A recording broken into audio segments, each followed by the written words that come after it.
What's up, Airsofters? Welcome to the BB Warrior, where we help you have a better time, both on and off the airsofting field. And today we're going to be discussing what makes a field good, or what makes a field bad. Now, a little bit of background about myself.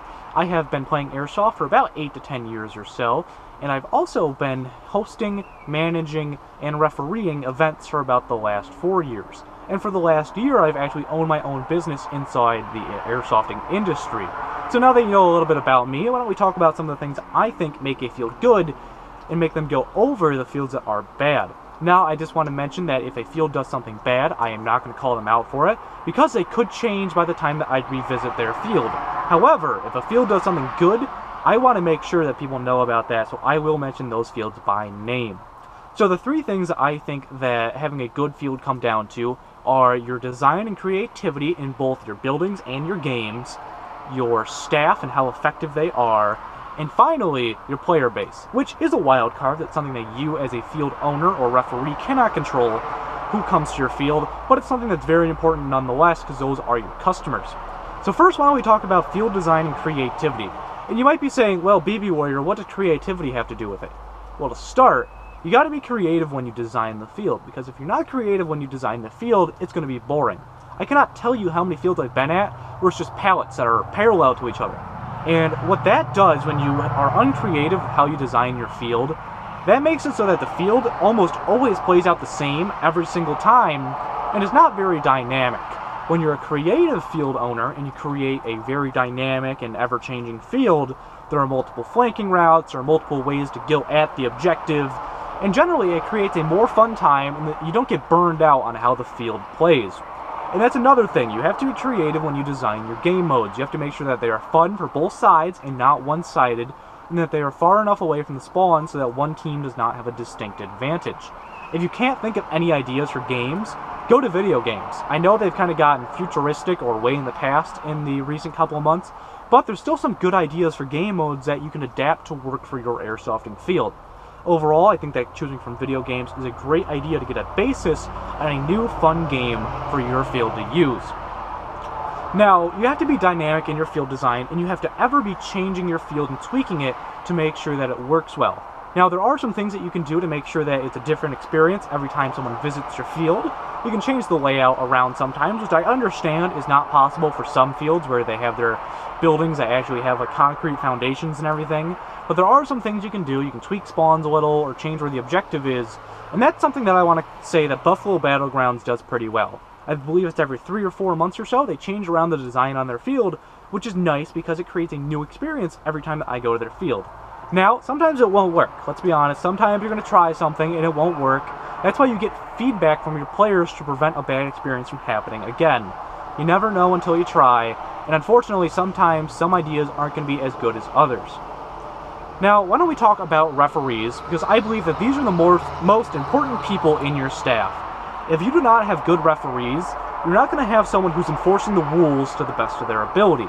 Now, you really have to nail down your referees because these are your staff members. They're going to be talking and communicating with the player base that's at your field the most. If you had bad referees, they're not going to be able to call out cheaters, they're not going to be able to get those people out of the game, put all the honest folk enjoy the field.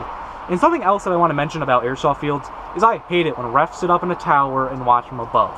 That is not very proactive. The refs are not on the ground, and by the time that someone finds a ref to say, hey, that guy was cheating, the ref's going to be like, oh, well, which guy? And whoever says that they're cheating, they're going to be, oh, the guy in multicam. Everyone wears multicam.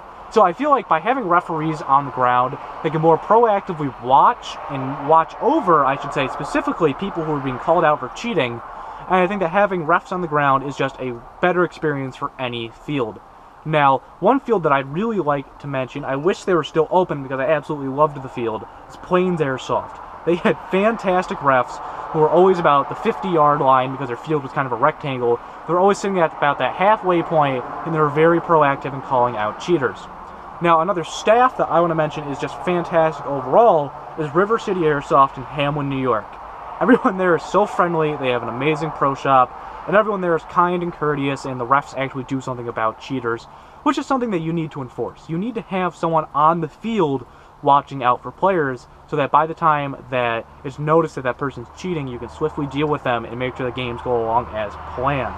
So big tip of my hat to the people at River City Airsoft. I love the field that they host, and I cannot wait for the springtime to roll around to play there again.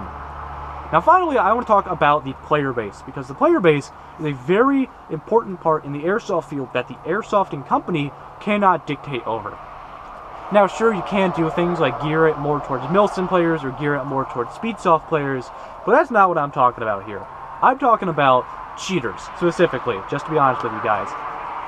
You really have to nail down enforcing the rules at your field, because one cheater can ruin it for the rest of the players. And that is something that I've noticed a lot in Airsoft, is that cheating has been a little bit on the rise, admittedly, and I'm not blaming any sort of community or anything like that. I think that people just take Airsoft way too seriously for being a game. Like, come on, there's no reason to start fights in Airsoft. You are playing with toy guns. But the field staff has to respond to issues that people that are on the field have. You also have to watch out for problem players. People that are cheating, people that are getting aggressive towards other people, which, let's just be honest, that's kind of pathetic to start a fight over Airsoft. You have to have a staff that is ready to deal with those people and get them out of the field, so the people that are being safe, responsible, and having fun, following the rules, they can have a better time. Another thing I want to mention about field staff, specifically, is safety and medical readiness. Now, I would suggest having someone who's medically trained as a part of your staff. However, I understand that's kind of hard to do, and I'm asking for a lot with that.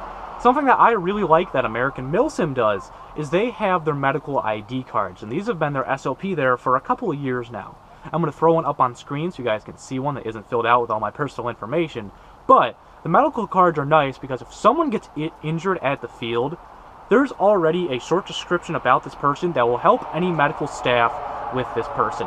I believe they have their name, their address, their emergency contact, so if someone's hurt, they can contact their parents or spouse, depending on how old they are. It also lists some small things like allergies and things like that, if they're allergic to certain medicines. That's something that I really like that American Milsim does, and I think that it's very useful and something that fields could possibly try doing in the future, so that if there is ever a medical emergency at the field, it can be dealt with swiftly and that person can be brought to safety and treated for their injury. Now, I want to know from you guys, what did I miss that makes a airsoft field good, or what makes a field bad? Make sure to let me know down in the comments below. I'd love to hear your guys' feedback. I also want to know, what is your favorite airsoft field? Make sure, again, to let me know down in the comments below. And also, we are having our 2-year anniversary video coming up soon. It's going to be a Q&A. If you have any questions for it, leave a comment or send me a message on our Facebook page. Links will be down in the description for social media. If this was your first time here, I would love to have you subscribe. More airsofting content every Tuesday and Friday, like this discussion here. This has been the BB Warrior, and I'll see you guys next time.